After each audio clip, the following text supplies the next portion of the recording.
The air in the Grand Palais was conditioned to a perfect, sterile chill, smelling faintly of expensive champagne and ozone.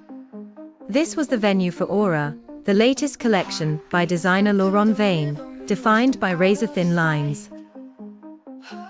Laurent, who Monetized contempt for the natural form, stood backstage. The theme was the cold ideal, a celebration of geometric perfection and untouchable beauty. It was an insult to anything warm, yielding, or naturally desired. In the shadows, a goddess was offended. Aphrodite knew desire was a force of nature, hot, chaotic, bloody, and messy. She materialized as an overwhelming psychic pressure, a tidal wave of primordial want pressing against the palace's glass shell. The lights dropped, then blazed back up on the Obsidian runway. Laurent felt an inexplicable rush of heat, and wiped sweat from his temple. The music started, not techno, but a deep, resonant cello piece, overlaid with the sound of crashing waves.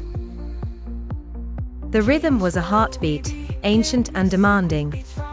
The first model, Kaylin, stepped out in a suit of liquid silk, dyed the sickly green of starved leaves.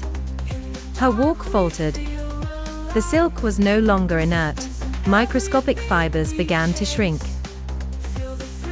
The garment, designed as armor, became a terrifying, skin-peeling embrace.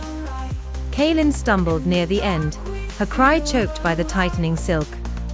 The sound system amplified the chilling noise of skin separating from muscle. She collapsed, her pale armor stained with dark crimson, a parody of the rose Aphrodite cherished. The audience reacted not with panic, but with professional curiosity, mistaking the horror for performance art. Look 2 emerged, Anya, in a dress of black onyx facets held by invisible wires.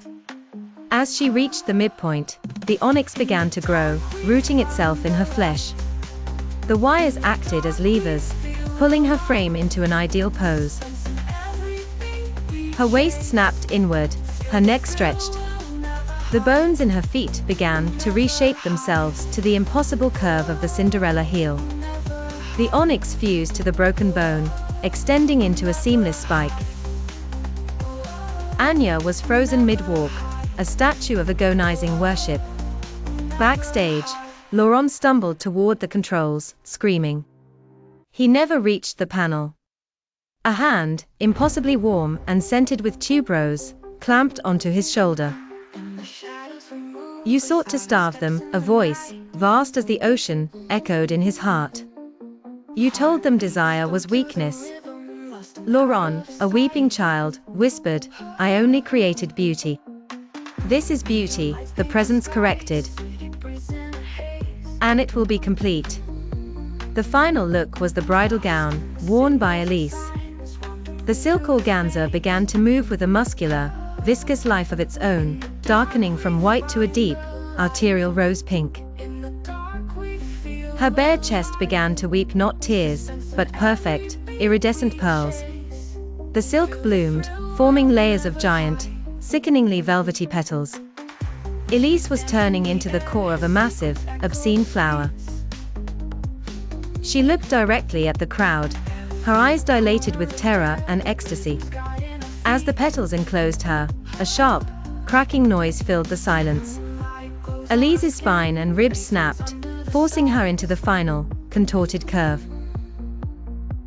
The Obsidian runway became a shallow pool of thick, dark water. Kaylin dissolved, Anya's statue crashed.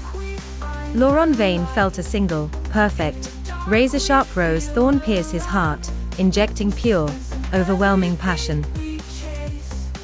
He fell to his knees, convulsing. His last conscious thought was that the scene was the single most perfectly executed work of art he had ever witnessed.